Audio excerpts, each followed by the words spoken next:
ಬೀದರ್ ದಕ್ಷಿಣ ಕ್ಷೇತ್ರದ ಬಂಬುಳ್ಗಿ ಗ್ರಾಮದಲ್ಲಿರುವ ಅಲ್ಪಸಂಖ್ಯಾತರ ಕಲ್ಯಾಣ ಇಲಾಖೆಯ ಮುರಾರ್ಜಿ ದೇಸಾಯಿ ವಸತಿ ಶಾಲೆಯಲ್ಲಿ ನೂತನವಾಗಿ 4 ಮಾದರಿಯಲ್ಲಿ ನಿರ್ಮಿಸಲಾಗುತ್ತಿರುವ ಕಟ್ಟಡ ಕಾಮಗಾರಿಗೆ ಚಾಲನೆ ನೀಡಲಾಯಿತು. ಇದೇ ಸಂದರ್ಭದಲ್ಲಿ ವಿದ್ಯಾರ್ಥಿಗಳಿಗೆ ಪಠ್ಯಪುಸ್ತಕ ವಿತರಣೆ ಕಾರ್ಯಕ್ರಮವು ಜರುಗಿತು. ಈ ಕಾರ್ಯಕ್ರಮದಲ್ಲಿ ಬೀದರ್ ದಕ್ಷಿಣ ವಿಧಾನಸಭಾ ಕ್ಷೇತ್ರದ ಶಾಸಕರಾದ ಡಾ. ಶೈಲೇಂದರ್ ಬೆಲ್ದಾಳೆ ಭಾಗವಹಿಸಿ ಮಾತನಾಡಿದರು.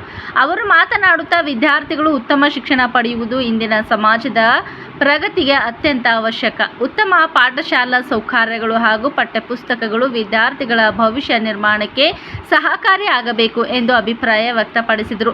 ಈ ಕಾರ್ಯಕ್ರಮದಲ್ಲಿ ಗ್ರಾಮ ಪಂಚಾಯತ್ ಸದಸ್ಯರು, ಶಾಲಾ ಸಿಬ್ಬಂದಿ ಹಾಗೂ ಗ್ರಾಮಸ್ಥರು ಉಪಸ್ಥಿತರಿದ್ದು ಕಾರ್ಯಕ್ರಮವನ್ನು ಯಶಸ್ವಿಯಾಗಿ ನೆರವೇರಿಸಿದರು.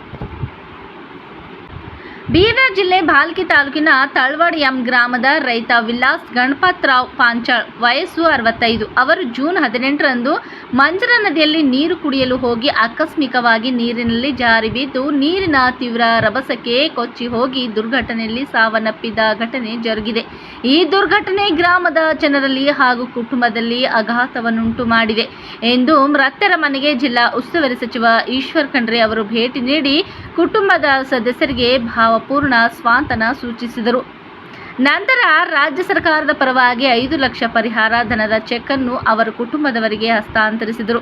ಈ ಸಂದರ್ಭದಲ್ಲಿ ಗ್ರಾಮಸ್ಥರು, ಸ್ಥಳೀಯ ಅಧಿಕಾರಿಗಳು ಹಾಗೂ ಹಿರಿಯರು, ಸಾರ್ವಜನಿಕರು ಉಪಸ್ಥಿತರಿದ್ದರು.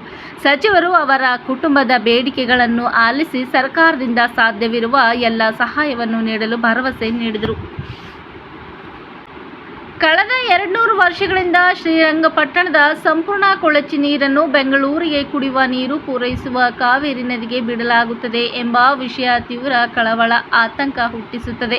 ಶ್ರೀರಂಗಪಟ್ಟಣದ ರಾಂಪಾಲ್ ರಸ್ತೆಯ ಮೂಲಕ ಹಾದು ಹೋಗುವ ಕೊಳಚೆ ನೀರು ವೆಲ್ಲೆಸಿ ಸೇತುವೆಯ ಕೆಳಗೆ ನೀರಿನ ಗೇಟ್ ಮೂಲಕ ನದಿಗೆ ಸೇರುತ್ತದೆ.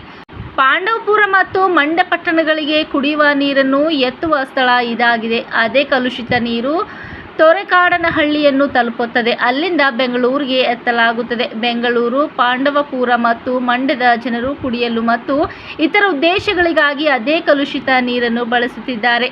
ನಾಲ್ವಡಿ ಕೃಷ್ಣರಾಜ ಒಡೆಯರ್ ಮತ್ತು ಸರ್ ಎಂ ವಿಶ್ವೇಶ್ವರಯ್ಯ ಅವರ ದೂರದೃಷ್ಟಿಯಿಂದ ಕಾವೇರಿ ನದಿಗೆ ಅಡ್ಡಲಾಗಿ KRS ಜಲಾಶಯವನ್ನು ನಿರ್ಮಿಸಲಾಗಿದ್ದು, ಬೆಂಗಳೂರು ಮತ್ತು ಮೈಸೂರಿಗೆ ಕುಡಿಯುವ ನೀರು ಪೂರೈಸಲು ಮತ್ತು ಮಂಡ್ಯ ಜಿಲ್ಲೆಯ ಕೃಷಿಗೆ ನೀರು ಪೂರೈಸಲು ಕಾವೇರಿ ನದಿ ನೀರಿನ ಬಳಕೆಯನ್ನು ಉದ್ದೇಶಿಸಲಾಗಿದ್ದರೂ ಶ್ರೀರಂಗಪಟ್ಟಣ ಪುರಸಭೆ, ತಾಲೂಕು ಆಡಳಿತ, ಕಾವೇರಿ ನೀರಾವರಿ ನಿಗಮ ನಿಯಮಿತ ಮತ್ತು ಪರಿಸರ ಇಲಾಖೆ ಅಧಿಕಾರಿಗಳು ನದಿಗೆ ಕೊಳಚೆ ನೀರು ಸೇರುವುದನ್ನು ತಡೆಯಲು ಯಾವುದೇ ಕ್ರಮಗಳನ್ನು ತೆಗೆದುಕೊಂಡಿಲ್ಲ ಎಂದು ಉಪಲೋಕಾಯುಕ್ತ ನ್ಯಾಯಮೂರ್ತಿ ಬಿ. ವೀರಪ್ಪ ಆಕ್ಷೇಪ ವ್ಯಕ್ತಪಡಿಸಿದ್ದಾರೆ.